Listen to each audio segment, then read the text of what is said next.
The Spin-off Podcast Network.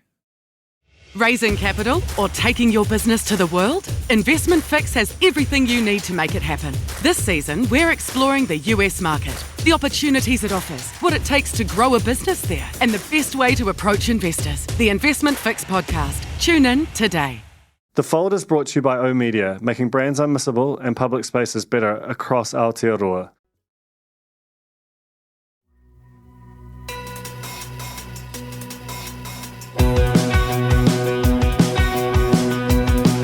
Nau mai hoki mai ki The Fold, e mihi nei ko Duncan Grieve tōku ngoa. My guest this week is Tracey Martin, former New Zealand First MP, former Minister, the Honourable Tracey Martin. She has that descriptor for life. And also now a very key, maybe the most important person in the New Zealand media, because she is also the chair of the Establishment Board, which is overseeing the creation of ANZPM, which will naturally absorb RNZ and TVNZ into it. So this has been a relatively long-running process that has, in recent months, become a little bit fraught, I think it's fair to say, largely because there has been, to fund it, they've taken a bunch of money away from New Zealand On Air, which has previously been contestable and nominally available to all the private sector media. It's now no longer, and NZ On Air is correspondingly smaller as a result. But there's also been a very large chunk of money, $109 million a year to be exact, which is also being topped up into ANZPM to help create it and sort of define its scope. In the context of New Zealand media, that's a very, very large amount of money to be able to rely on each year, untagged and commercial free. Now, part of you can understand why the submissions to the select committee, which is overseeing the creation of the bill, which makes all this happen, from the private sector media were pretty concerned, because that bill doesn't really have a lot to say about how it will operate commercially. It's going to have some government money and it's going to have some commercial funds. There's not a lot in the legislation itself that says how it will behave. And there's absolutely a world. I think this is a very genuine concern that it could, if it operated in a particular style, sort of suffocate the private sector media and thereby make the state-funded media that much larger by comparison. Now, those are genuine concerns, and I don't think they're going to be addressed in the legislation. So we end up relying on that establishment board and the processes which will create a charter and appoint the CE and the board that oversees the new entity. Like this, I know this sounds like super boring, but it's actually really, really important in terms of how the future of media and what, which is really how we understand and relate to one another in this country, how that all plays out. And I honestly think we're quite lucky to have someone like Tracey Martin there. Yes, she was a New Zealand First MP, but she really does feel like an apolitical person in this process. She really is trying to address everyone's concerns and build something that is robust and will endure. We try and talk about basically everything that's gone on in terms of the last few months and how they are trying to navigate through this very complex web of different forces acting on it. So that goes to the commercial side, it goes to the cultural side, it goes to the relationships with private sector media and with the technology platforms. I wasn't fully satisfied by all the answers, if I'm honest, but it's a lot to get through, and I think that Tracey has done a very good job of trying to get her head and our heads around all that's going on. So it's a lot to get through. Let's just get into it. This is Tracey Martin, Chair of the ANZPM Establishment Board, on The Fold.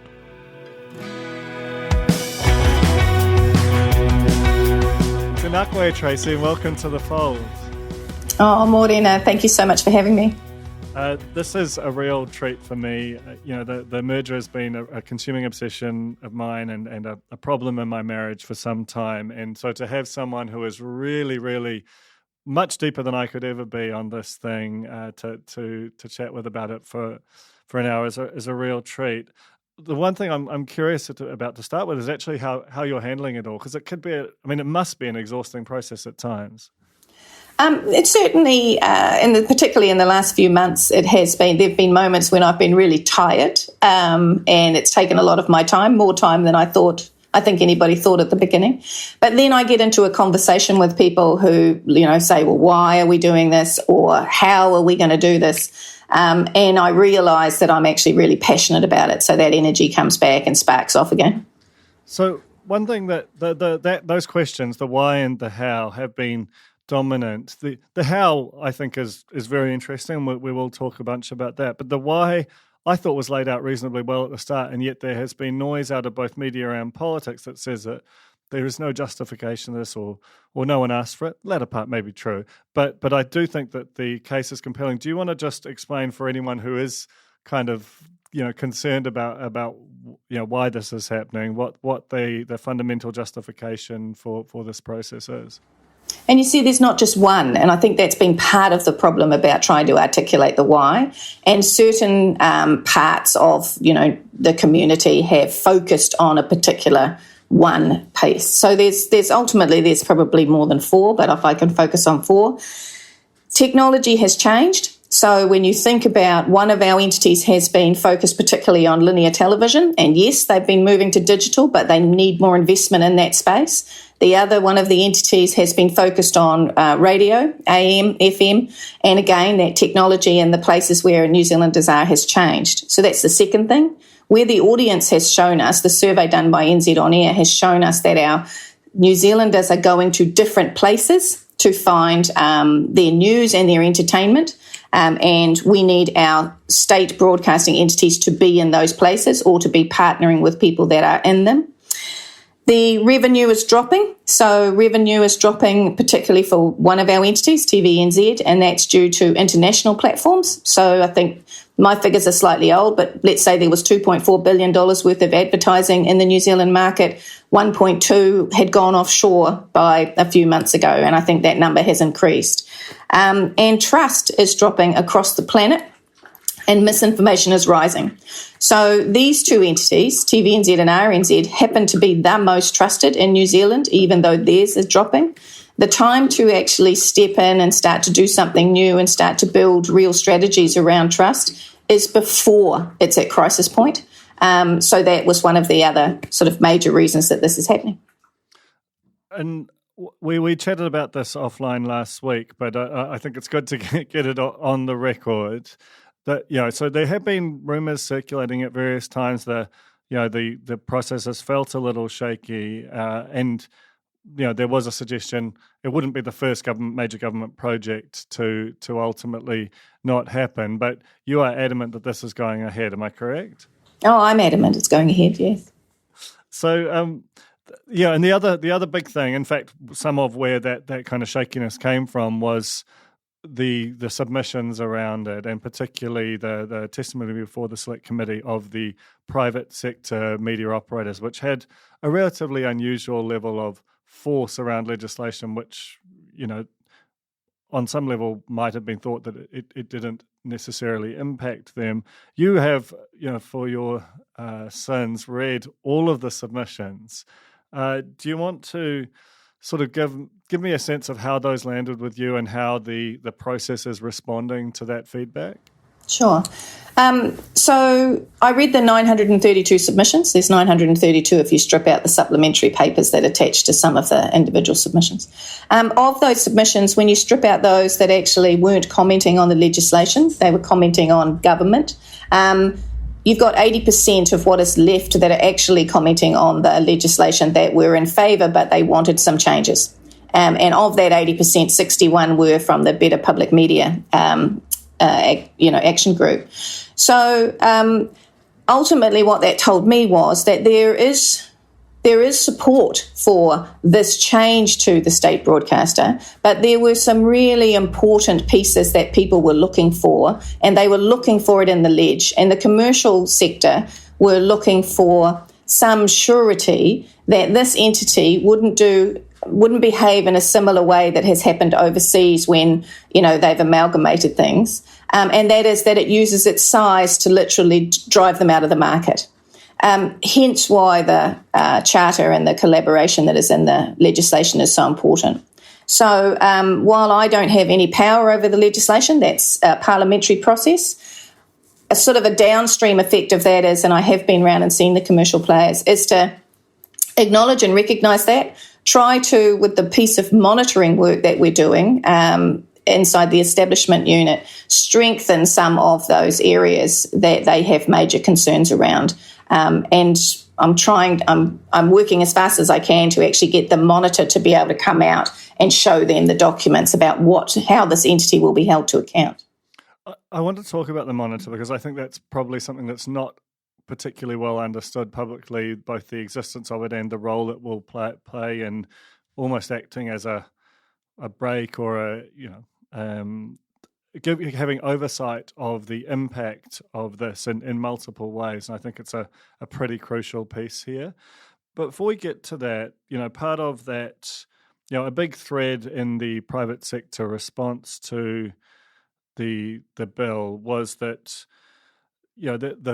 basically a fear within the private sector that if you give $107 million a year more to what is already a very, very good commercial operator that has already signalled that, unlike the rest of the private sector, it doesn't have to return a dividend anymore, that that process of in a shrinking pool of ad dollars, as you've acknowledged, that it'll just kind of overwhelm the private sector media, the fourth estate, in quite short order. You think those fears are overblown. Do you want to explain why that is? I think I wouldn't say that they're overblown. I understand their fears. I absolutely do. And as I've said on a number of occasions, TVNZ has delivered incredibly well on their mandate, which is to be a 100% commercial entity. What we are creating here is not a 100% commercial entity. So it has a charter, it has a different entity shape, and as I've explained to the commercial sector, the greatest protection they have against ANZPM being TVNZ on steroids with a radio station is the ACE form, is the Autonomous Crown Entity form, because that shifts the key driver from being about money, which is what TVNZ has been up to this point, to actually being about the charter and the delivery of public broadcasting to New Zealanders, partially supported by commercial revenue. So Treasury drops back to being the secondary monitor, and the Ministry of Culture and Heritage has a monitoring unit that is being established inside of it now, and they are setting the key parameters upon which this will be judged. So that's the first thing. Their greatest protection is the entity form. And the second part of the protection is actually around that monitoring of how this entity not only delivers on its charter obligations, but how it partners with others to do so, and how it behaves inside the ecosystem, because it's supposed to be supporting everybody in that ecosystem to survive. This is New Zealand against the internationals, not New Zealanders against New Zealanders. So I agree with that, and I think that's an important conceptual way of understanding the intention around it. The thing that, I know that other people in the private sector media struggle with to an extent is how easy or hard it will be to convince a very large, very long established, probably the best commercial operator, like I say, in the whole sector to behave differently. And, I want to kind of read a quote to you. So I went to TVNZ's upfronts last Thursday. Were you? I'm not sure if you were in the audience. No, I had another engagement. Yeah. So that's where, for those listening who don't know what upfronts are, that's basically where a media company explains its plans for the new year to its advertisers. And Jodie O'Donnell, who's the commercial director of TVNZ, got up on stage. She was the final speaker. It is, admittedly, the upfronts, while they are about your new season, they're about explaining your new season to advertisers. But she said, and I quote, "A strong public media environment will not change our commercial focus," because whereas, I saw you on News Hub interviewed by Rebecca Wright saying it's actually going to be less commercial. There just still doesn't seem to be a resolution to that existing tension between those two statements. Sure. So, and I understand TVNZ is in a very tricky spot at this moment in time because they are still running their business under the mandates that they have. Their board is still their board, their CE is still their CE, and they are still trying to do everything that they have been asked to do up until this point. The 1st of March is a starting point of change. So that's probably the first thing. People need to not expect that on the 1st of March, suddenly there will be massive program changes. There will be, enormous adverts all over RNZ and things like that. That's not going to happen on the 1st of March. It's a very technical shift, and it's a very legislative shift. However, it does start change. So for the next 12 months at least, which is the advertising market that Jodie and those that work with her are working into, she's absolutely right. Nothing is going to change from that commercial perspective and for at least the next 12 months. Over that 12-month period of time, the actual entity board is going to have to work with the combined groups of people inside ANZPM and reset the strategic direction to deliver on what is the charter and to deliver on what is expected of this new entity inside the ecosystem. But let's not forget that the modelling that we have done is based on TVNZ being able to hold on to the revenue projections that came out of the business case and that we have improved on during the funding and monitoring work that we have done. But at the end of the day, the revenue stream is dropping. We're not making it drop. We're not deliberately going out of our way to make it drop, but it is dropping. And so there has to be alternatives in place, and this entity has to change from what has been the norm for the last couple of decades. So I'm going to pick up on something here, which I swear it might sound like a minor or a trivial point, but in the context of how the culture of TVNZ is expressed, particularly its engagement on the commercial side, and some of how its sort of energy is expressed. So after that event, as is typical with all of these public and private sector media, there's a bunch of fancy booze and fancy canapes, and this is a big event that is responsible for channeling millions of dollars into the company. Whereas when you think about the core public service, you do not think about people wandering around with dresses made of champagne flutes and the very fine food and wine. That's sort of antithetical to the to the approach of the thing. Does the literal shape of the entity, in terms of whether it's an autonomous Crown entity or a Crown-controlled company, etc., does that proximity to the core public service impact its ability to behave more like the private sector? Have you sort of considered that? Because I don't think it's trivial, and even though it might seem frivolous. Where I see that will matter is when the chair of the board and the CE is sitting in front of select committee and being asked, how have you delivered on the charter? How have you used the taxpayers' money to deliver on what you have been asked to deliver on? And this particular spend, how did this particular spend benefit the outcomes for the New Zealand taxpayer? So it's actually not about the spend, it's about your confidence in being able to say, we spent that money and did it in this way because what it generated for the New Zealand taxpayer was this much revenue, which meant that their public broadcaster was able to deliver on this much programming for them. Right. I mean, and I think so that's kind of how.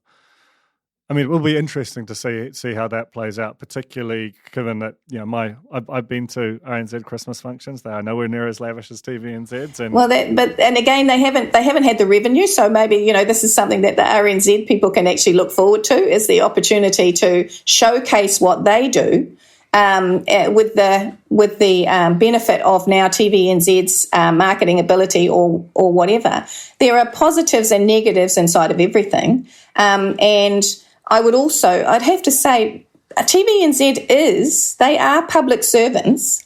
They're actually a publicly owned entity who are delivering for the New Zealand public. So they just haven't had to behave in the same way that perhaps DIA has, or, the Ministry of Primary Industries, because they're in a different marketplace. And if they are confident and able to stand up and confidently say, this is why we deliver in this way, because this is the result that it delivers for the New Zealand public, then they should hold their head high and do it.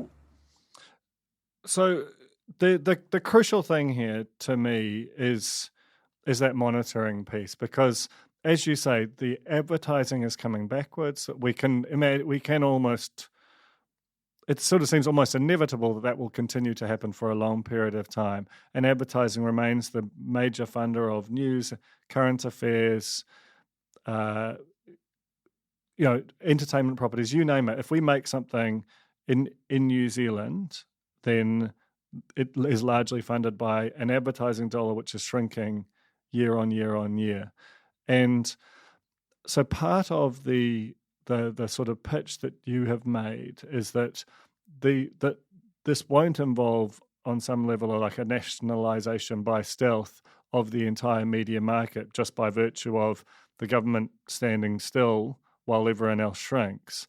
It will be that that additional government funding will also flow out into the private sector and help provide a kind of a level of integrity and continuity of funding in that space as well, which is right now an aspiration, but we don't know how that will be delivered. The monitoring unit seems absolutely crucial to that. So explain to me what that unit is, what kinds of things it will monitor, and how we will know whether it is actually, it's working and it's not sort of destroying the private sector. Sure. Okay. So there's a couple of people that are working, well, there's a few people actually that are working really solidly on this piece of work alone. So the monitoring unit will be set up inside the Ministry of Culture and Heritage. That's not what was recommended by the business case group, but I understand why the government has chosen to pick off, one piece at a time. And so the unit is being established inside the Ministry of Culture and Heritage. They have been working they've spoken with Ofcom and other monitors of public media entities around the world, and have been working out, so first of all, what do we have to monitor? And the charter is pretty easy. Treasury is a secondary monitor, and their monitoring is relatively easy. That's around the fiduciary duties and appropriate spend and responsibility around money. And then there are, so they've been identifying what do they have to measure. Then they've been coming up with, so what would success look like? How would we mark that this entity was actually successful on that? And then the last piece of that work is, what is the evidence that we need for ANZPM to be able to provide us so that we can show whether they are being successful or not? The piece that's really, really important, and that I'm hoping to, get out as publicly as fast as possible, is the piece around the collaboration and supporting the wider ecosystem, because that's the bit that will hold to account all of the statements I'm making about what we're trying to do here.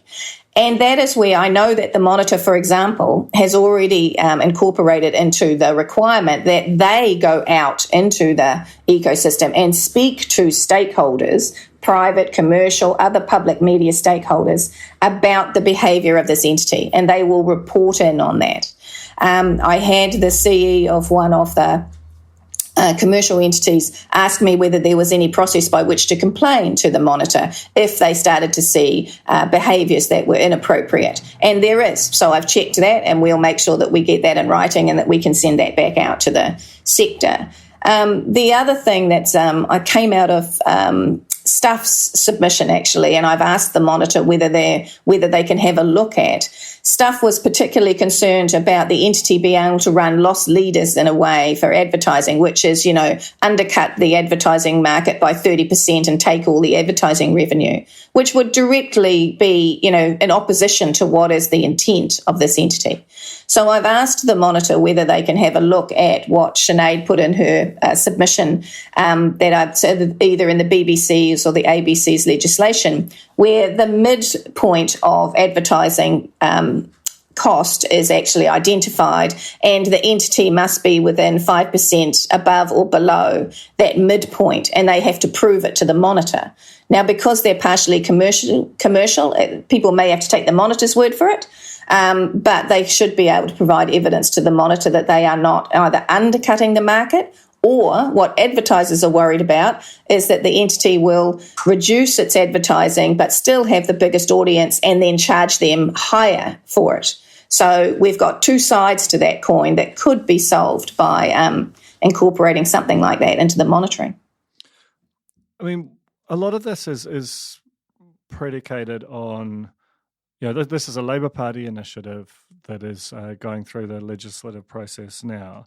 The National Party initially seemed agnostic. Now they seem a bit more probably not necessarily fully hostile to it, but it certainly is held up regularly as an example of government waste and so on. Have you had conversations with Melissa Lee and with the National Party about this? And, are there ways of, because ideally this is a durable, multi-decade entity rather than something that becomes political and is dismantled and rebuilt every few elections. Sure. Yes, I have. I mean, I've had permission from both the current minister and the previous minister to go and see Melissa. So I've gone and seen her twice. Once with the when I was working with the business case group, and more recently in the last month around the work of the establishment board. We've also had the head of the establishment unit, Liz Stewart, has also been and recently briefed Melissa Lee on the figures after the unredacted business case was leaked out. And we had been holding that redaction to protect TVNZ as a commercial entity because it actually had their figures in it, which showed the counterfactual if the government did nothing, but also what was the projected loss. So I have had conversations with Melissa. I think now my view is that the National Party, now that they have access to the figures, at least the counterfactual inside the business case from last year, can see that it wasn't a situation of doing nothing. Both entities require investment to lift their performance into places where New Zealanders are, and they also, if she's listening, and I believe she is, she knows that the ecosystem is under stress from the international conglomerates. So action needed to be taken.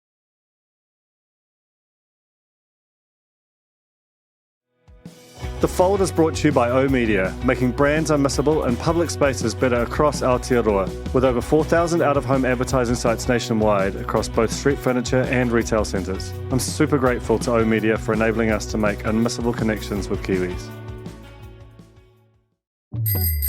Ready to rediscover the joys of cycling? With over 300 kilometres of cycle paths across Tāmaki Makaurau, jumping on your bike and going for a ride is such a fun way to discover the city from a different perspective. Cycling is getting more and more popular across Auckland, so now's a great time to join the hype and give cycling a go. Head to at.govt/cycling to find your nearest cycleway today.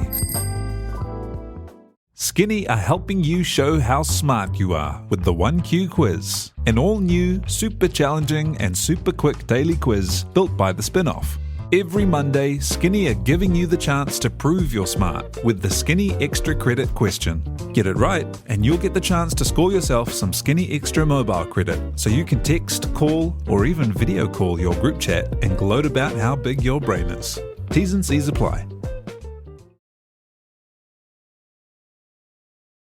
So it's interesting you talk about the system being under stress from the international conglomerates, because I think it's manifestly true. You know, the New Zealand media, which fundamentally is largely it's professionally made media. You know, we either buy content or we create it ourselves, and we employ people to do so. The international technology giants, which are hoovering up an ever larger amount of attention and then interspersing ads between that, the world is making their content costs are near zero, and that is the fundamental problem. Is like, how can you ever win a war for attention when one side has zero costs of content and the other has very high costs? And I think the thing which, gives me pause about this is like the idea is, on the one hand, this is New Zealand banding together against those entities. On the other, we have this idea that we need to go and meet New Zealanders where they are. And that's where they are, is on these platforms.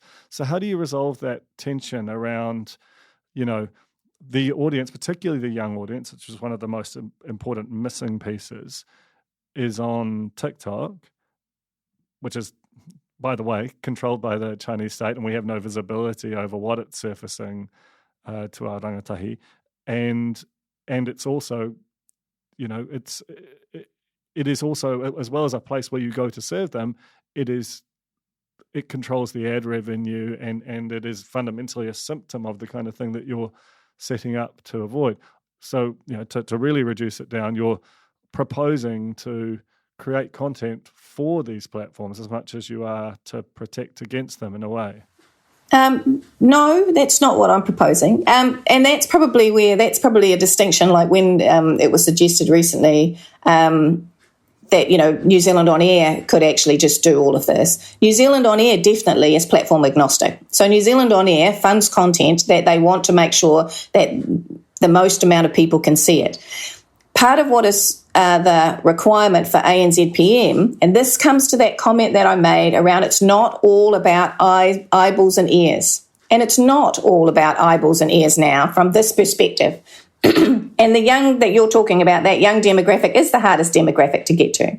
However, there are other groups of New Zealanders who are underserved and underrepresented currently, not both on our current channels and our current portals, but also in other places where they are. And we could be partnering with those that are serving into them to do more and to do better. So it's not necessarily all about trying to compete with TikTok or Instagram. One of the things that was the original business case proposition, and it wasn't in the business case, it's in the overarching report that we gave to Minister Farfoy when we delivered the business case, was about making sure that when our citizens, if they were on TikTok or they were on Instagram or whatever, and they came across something and they thought, I'm not sure about that, is that real or is that not real?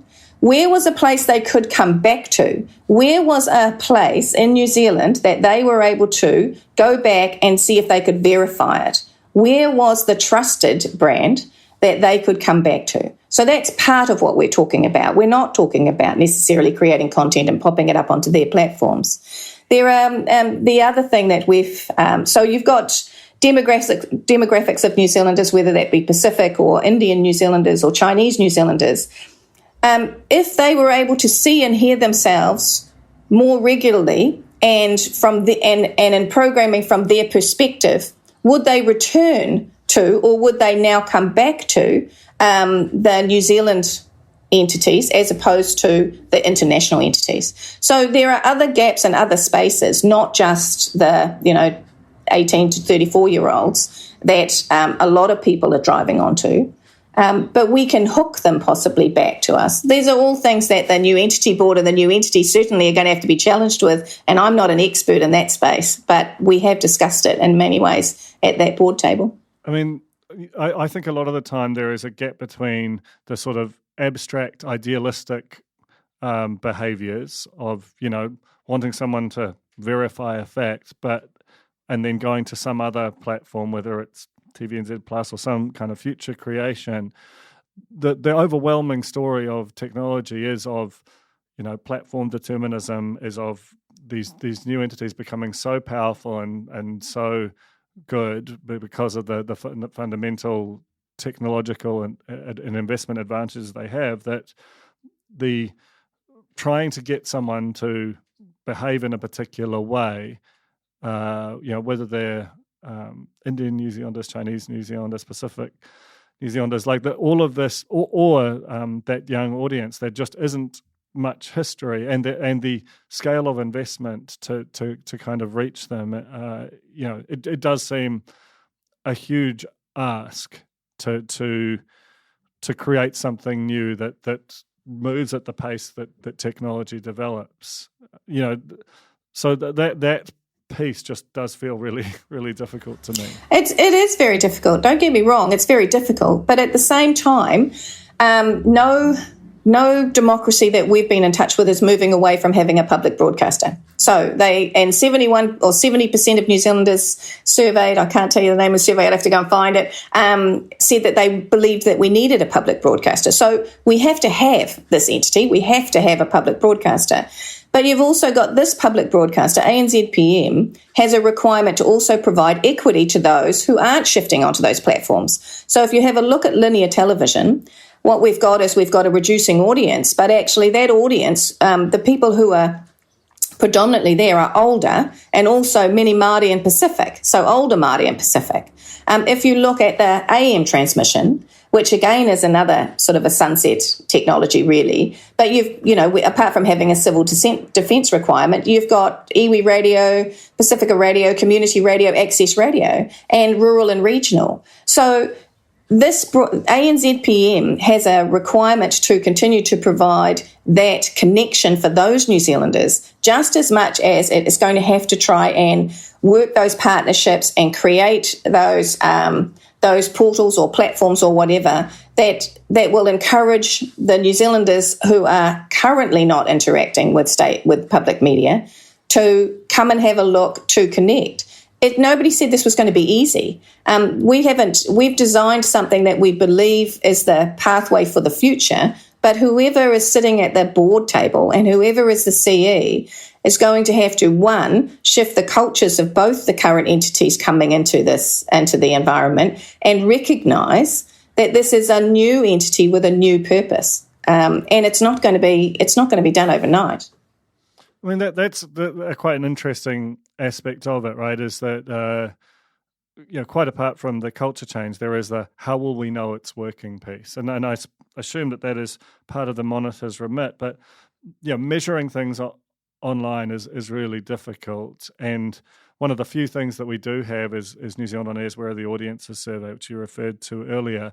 That was supposed to be conducted every year from now on, but I'm not sure why, decided not to conduct a full version of it this year.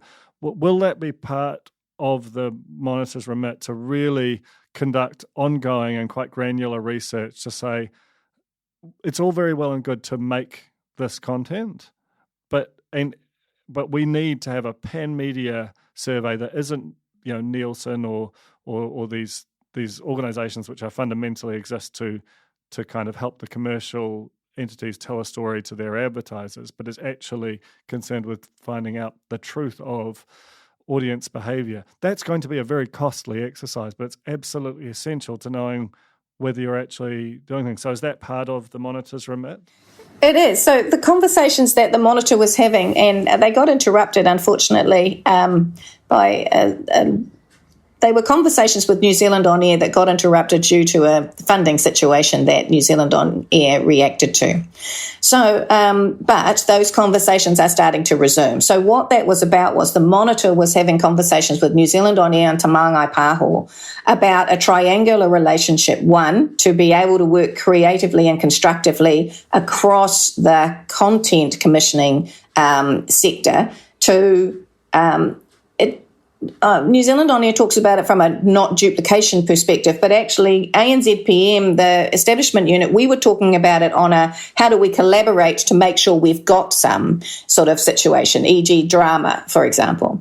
But that part of that conversation was also around how can New Zealand On Air, or would New Zealand On Air be open to them enhancing and continuing and enhancing that where are the audiences, so that the monitor would be able to use that, but it was at arm's length from them. So that was a conversation that they were starting to have, and we're hoping to continue to have. What is the relationship like with New Zealand On Air now? Because it does seem to have been in the dark about what its relationship with the PME would be, and certainly those sort of episodes in September where it sort of seemed to suddenly find that its funding was being significantly reduced. That seemed to blindside the organisation. I was at the very first meeting with the CEs of the start of the business case. So this was back in 2021. And the CE of New Zealand On Air was there, the CE of TVNZ was there, and the CE of RNZ was there. The CE of New Zealand On Air was at every meeting all the way forward. And myself and Liz Stewart have met with them on either every 3 months or say every 5 months since 2021 all the way through. We participated in an external review that was being done around their strategic direction after the creation of ANZPM, and offered as much support as possible for them with regard to their funding. The funding decisions are government's decisions. They're not the decisions of the establishment unit or the establishment board. The business case group recommended that the ANZPM be directly funded with RNZ's money that had always gone through. So that's 42 million. It had always gone through directly, passed through the bank accounts of NZ On Air. And we said that while we recognise that for at least for the last decade, TVNZ had benefited from around about $47 million to $50 million worth of New Zealand On Air money year after year after year, we recommended that $40 million of that be directed to the new entity to ensure that it had the capacity to directly commission content. But if you go and have a look at the overarching report given to the minister along with the business case, you can see that the business case group recommended that New Zealand On Air be topped up by government for that. So I don't accept that New Zealand On Air was blindsided by this piece of work, because they were always aware of everything we were doing and everything we recommended. I do believe that there was a hiccup in some paperwork between the Ministry of Culture and Heritage and New Zealand On Air, particularly at a point when there was a change of minister. And that led them to, it misled them in one way around what the funding was, because a template was used when it shouldn't have been used, and that had to be clarified. So, I mean, I can appreciate they wanted answers earlier. I'm saddened by the actions that their board have taken, because they have really they've caused a great deal of stress to some content producers that I don't believe needed to happen, because nothing has happened in this particular financial year to New Zealand On Air's money. So, but that was the decision their board made, and we being the establishment board and the establishment unit, are working really hard now to identify what that financial consequence is for those content producers, and to try and come up with a solution for them as quickly as possible to relieve that stress. Do you think there remains a role for New Zealand On Air? You know, it's a very unconventional organisation in an international context, and we're a very small country. So to have what is now a much more well-funded public media entity with a much more explicit mandate, and to have this almost rump organisation off to the side participating in private sector media funding, you know, you can see why some people, you know, who are advocates of this sort of better public media, stronger public media type thesis might view it actually as redundant, and the whole thing should sit within this new entity. No, I don't think it should all sit within this whole new entity. I think there are conversations to be had about the closeness of the relationship between Te Māngai Pāho and New Zealand On Air, and that collective sort of the dollars that they have collectively, and what is it that they are both individually and collectively trying to achieve for New Zealand. And I think those are conversations that would be well-founded. I think there's a conversation to be had about the relationship between Te Māngai Pāho, New Zealand On Air, and ANZPM. We were quite clear in the business case that if this entity was directly funded with particularly TVNZ funding, that it shouldn't be able to go back in and dip back into that pot without an invitation to New Zealand On Air. And we perceived that would only happen if New Zealand On Air had a piece of content that they absolutely believed should be produced because of its public media quality, but they couldn't find any other platform that would be prepared to carry it. New Zealand On Air has a place, as Te Māngai Pāho has a place, because you don't want just one all-powerful organisation. And that's, we keep repeating that. That's what we're not trying to make this entity an all-powerful organisation that will crush everybody else. And finally, I think a lot of this comes down to the board, the ongoing board, and to the leadership of the organisation, particularly to the CE, and that feels like the big missing piece. Often, as much as this is about intention and legislation and charter and monitoring, on some level, the first individuals in those key roles will play an outsized role in defining the culture and of the organisation, its relationship with other parties in the media. When will we know, who those individuals are? Sure. So the process has begun. So there was an expression of interest and the standard process, which is to go through all government departments for them all to put who they thought would be a good fit into the mix, and then the expressions of interest advertising was placed there. So that process has begun. This entity has been recognised as the first what's called significant entity under the new public service standards. So the process to find the board members is more expansive than it has been previously. That means that a shortlist has been created and interviews have or are taking place now for due diligence interviews to ascertain that those people would be a right fit for what is the goal of the entity. They will then have to be signed off by the minister, those that are going to be recommended. He will then have to take that to the Cabinet Committee and get his Cabinet colleagues to agree with those individuals. Then it will have to go to Cabinet, be signed off by Cabinet, and then they can announce it. My understanding is that the government is hoping to complete that process before the end of this year. When they will feel comfortable announcing it, I do not know. But the goal has been to ensure that they can appoint a board in expectation so that the establishment board and the RNZ board and the TVNZ board has 4 to 6 weeks that they can hand over and induct the new board, the new entity board, before they take up their legal responsibilities on the 1st of March. With regard to the CE process, again, that has started and is running in parallel. An international firm based here in New Zealand has been appointed to run 2 processes. The first one is to seek an interim CE from who could be appointed in expectation, again, starting in that role on the 1st of March and looking at around about a 6-month contract is what we think is necessary. And also the permanent CE, but we want to, the establishment board want to hand over to the entity board a shortlist for them to be able to pick their own permanent CE. So all of those processes are in play right now, and we're hoping to have them out have them completed either by the end of the year or very early in the new year. Seems like a phenomenal amount of work, so I'll let you get back to it, but I really do appreciate you making the time to talk us through this, Tracey, and ngā mihi and good luck with it, with everything that's to come. Kia ora. Thank you very much, Duncan. Take care. The Fold is brought to you by the Spin-Off Podcast Network. It's hosted by Duncan Grieve, with production by Tiahe Butler and Samuel Robinson. Series production is by Jane Yu.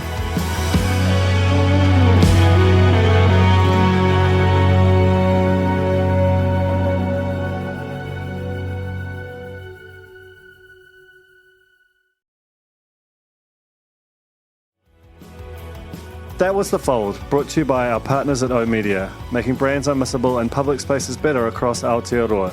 Huge thanks to oOh!media for sponsoring this episode of The Fold and enabling us to make unmissable connections with Kiwis.